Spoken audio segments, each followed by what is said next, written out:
My name is Kathleen Schumar, and my story, Cafe Mocha Moment, is being performed by Mowat-Murphy. The gleaming coffee machine in the Rockefeller Outpatient Pavilion waiting room stared at me as I chanted the choices before me. Cafe Americano, Americano with milk, espresso, cappuccino, cafe mocha, hot chocolate. I caught myself. Count to 5. Try to focus, girl. What is this?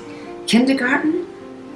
You're coming unglued. You need a good, strong coffee. Just brew it. I couldn't. At home, my morning coffee ritual had once been calm and methodical. Measure the Sumatra beans, grind them in the cups, toss the grains into a brown filter, pour purified water through my single cup Melita. Top the brew with a dash of Ceylon cinnamon, ginger shavings, a sprinkle of cocoa powder, or a drop of vanilla extract. Then, a local hospital diagnosed my husband Kevin with pancreatic cancer. They implanted a stent to ease his symptoms. I asked the doctors, "What's your plan?" They didn't have one. I was frightened. A former medical reporter, I became the sleuth with a deadline. I researched the disease, treatments, trials, and their outcomes into the wee hours of the morning. I learned the 1-year relative survival rate was 20%. More if you caught it early, and a surgeon could perform a Whipple procedure. In the chaos, my coffee ritual deteriorated. I began sprinkling grains from a jar of Nescafe into unheated water. A morning trick of the coffee-loving war correspondents living rough on the battlefield. I've become Alice, tumbling down a rabbit hole I only hoped to climb out of with desperate actions. Methodical coffee brewing was not one of them. The best pancreatic cancer outcomes are achieved at major medical centers with extensive experience. I chose a high-volume surgeon at Memorial Sloan Kettering. I pled with his office, "We can be there within 3 hours if you get a cancellation."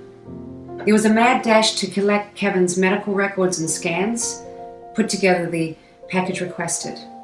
An overworked but kind pathology tech made a specimen slide and sent it on immediately. A patient canceled. Our appointment was booked. 3 days later, Kevin and I rose at 5 and hustled into our car and made the white-knuckle drive in the dark to Manhattan. As my husband sat in the waiting room to meet the surgeon, I stood in front of the aforementioned coffee machine. And that's when a lovely man in a blue coat approached me.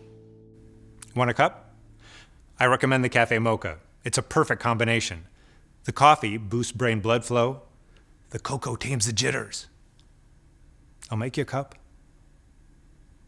He extracted a paper cup from the stack, positioned it on the center mark, and pushed the lighted button. In a trance, I watched the white digital time bar dissipate. A stream of hot water, followed by chocolate coffee liquid and a milky white froth, fell into the cup. The sweet, silky foam massaged my lips. The aroma made me breathe deeply. Once, then twice.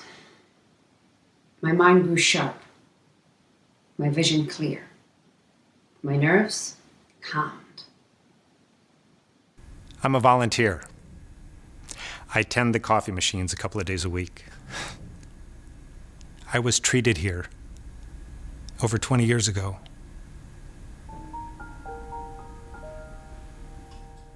His telling me that filled me with hope. Just then, an assistant called out my husband's name. Kevin and I locked eyes. As he was trotting behind her towards the inner exam room, I told him I'd be right in. I was at the rim of the rabbit hole. I could sense a treatment plan was in sight. Kevin would have a successful Whipple procedure. He would recover. The cancer would return. He'd undergo several courses of chemotherapy. Over 2.5 years, we'd visit the Rockefeller Outpatient Pavilion many times. Each time, the first thing I'd do was meet up with one of the gleaming coffee machines and brew myself a cafe mocha.